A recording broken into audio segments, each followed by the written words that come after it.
স্কুটিখনৰ মোবাইলৰ পকেটখনত ভৰাই ল'লোঁ বগৰী আৰু এতিয়া আমি ঘৰত গৈ থাকোঁ। কালিলৈ খাম।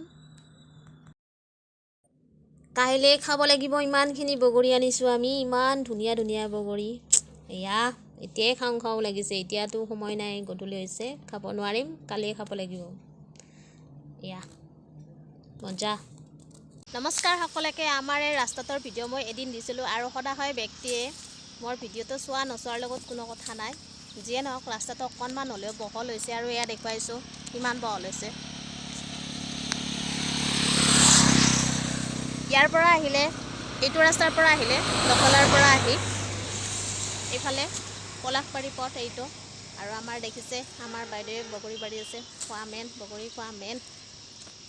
কিছুমানে ভাবিব পাৰে কি ভিডিঅ' দিছে, তেনেকুৱা কোনো কথা নাই। আমাৰ ৰাইজৰ বাবে, আমাৰ দখলা নিবাসীৰ বাবে বহুত বেছি ভাল হৈছে কাৰণে মই এইটো ভিডিঅ' বনাইছোঁ। আগতেও এইটো ভিডিঅ' বনাইছিলোঁ আৰু সেয়া দেখিছোঁ বহুত বেছি সুবিধাৰ কাৰণে। আজিকালি ল'ৰাবিলাক তেনেকৈ থুপ খাই নাথাকে। এয়া আছিল মোৰ ভিডিঅ'টো। যদি ভাল লাগে লাইক শ্বেয়াৰ কৰিব। নদীৰ পাৰ, ধুনীয়া এটা পৰিৱেশ, বিহুৰ পৰিৱেশ আৰু বগৰী খাম এতিয়া ঘৰত গৈ। সেই আছিল।